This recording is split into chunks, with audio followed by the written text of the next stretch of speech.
Dr. Sebunya Hamuza tapinga live bawalema olina omusege naye nnoonya obujulizi bw'omusege gw'omusege ngumanyi. Dr. Hamuza musajja walema oyina omusege ogubeera mu bbaala ogwagala ng'ente n'omunyu otera ogulimisa nezi helikopita ne mugendako eyo ku kazinga naye kikyakutaasizza sinafuna kifaananyi nga omusege ngumanyi wulira omusege ngumanyi ne bwe gufaanana wabula eggulira enjagala ndifulumye nga muli mwenna Katonda akyali naawe. Hamuza Katonda akyali naawe naye nuli wallahi sirimba wallahi the villain wallahi billahi wallahi sirimba naye nalinda obujulizi mbulinze lumu sitaani lumu shaitani ajja kuvaamu omulingisa nebu helikopita ne mugenda eyo ku kazinga wanje.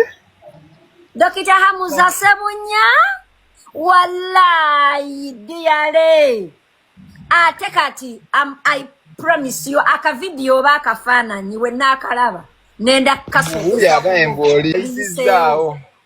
Dr. Hamuza kale tabadde gwe Dr. Hamuza ndiwo kutegeeza bino ebigambo your days are numbered. Your days are numbered.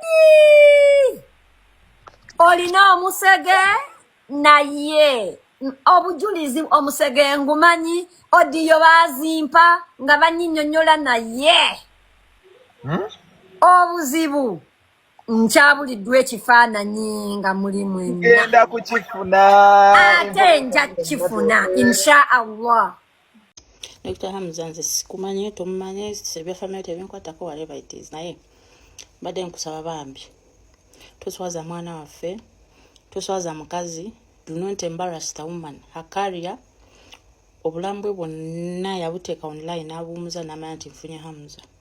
So if it is true what Sengasidi is saying, because ebiseera ebisinga blogger ne bwaba kale ng'ayogera nnyo ng'akola ki muba mukyakera nti anayogera nga kituufu.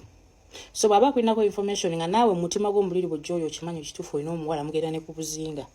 Omanyi mu abasajja mugenda ne mwirabira nti osobola okukwana n'omuwala ng'amanyi mukazi wo serebu n'atandika kunyumiza banentaawe Rema talina kyalina mwana bawe ensula naye biki ng'efaananya bina ate bagamba omuwala sima munyankolo oba munyarwanda. So your wife is a full package. She lowered herself n'akufumbirwa n'akubrandinga n'akuteeka mu maaso n'akulabirira n'akufula omusajja buli mukazi saazi gwe yeegomba okujjako nze buli mukazi yenna gwe yeegomba. So bw'abanga mukazi wattu akutaddemu kubanga kkiriza gana na Hamuza olina ebintu by'ofunye because of Rema.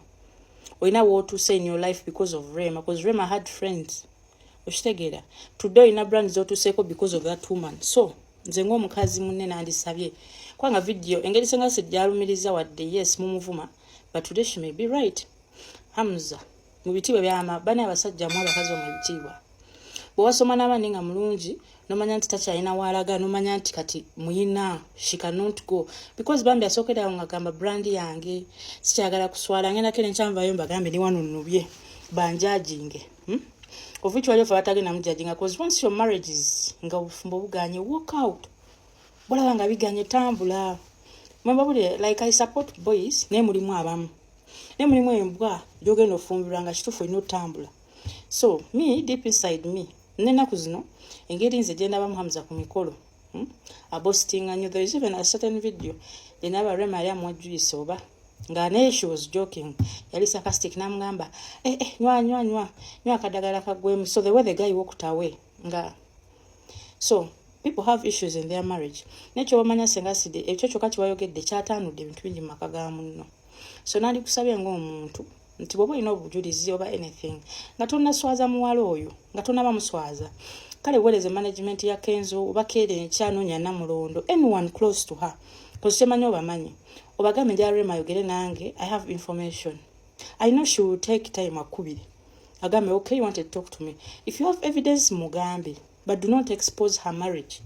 Tomu exposing abambi muttira career ye oshegera because wali abamutrend bagamba olaba Rema yabamufumbo n'agenda katali bulungi so bokene nkyano gye data engoyo mbu olina omusege biki ekyo kyokka kita brand ekyo kyokka kisobola okuta endorsement size zonna ekyo kyokka bwe baba bagenda muyita marriage convention yonna biba bifudde because bagenda gamba wetetsa muyita olwedde obufumbo bwe bawaayenda ugenda bulirira kyabakazi okitegedde so bota brand ye ng'omukazi so talk to her on a personal level olwaleero senga sidi nsaba nganze bambi yogera naye tomutira brand ye tomutira bufumbo bwe kyonna whatever she's going through just mu bakazi bonna kale leero senga sidi I'm begging you Rema yemuleke leave her but however Hamza if you're doing this nonsense nkwegayirira rectify on yourself tula wansi weekube mutumo otunyo omwana w'abandi abakazi tulina empisa embi abakazi tuba n'embeera mu bufumbo buli mukazi yenna tewali ali perfect so kiva kufuna musajja nga mukakamu nga mugumiikiriza naye kyensaba senga sidi bambi tokikola nga nawe bwena abaana bawala bw'otandyagadde mu ntuuka era nkyakwanika mwana wo bambi mbadde nsaba ye Rema muleke bw'oba osobola osaana obukakafu obuweereza Halima Namakula koza Halima Namakula is open enamba yogifuna n'obimuweereza n'omugamba muwala bwe bba waayenda Halima ye asobola okubako engeri gyakikola but do not expose her koza already okoze damage emala okitegedde senga sidi n'olwekyo nkusabanga mukyala munno nkusaba nnyo newankwadde nze siri musiyazi but nsabanga mukyala munno ku lwa Rema ne family n'abaana be ne repetition ne endorsement zayina bambi don't do another video ne bwoba olina obukakafu please tusaba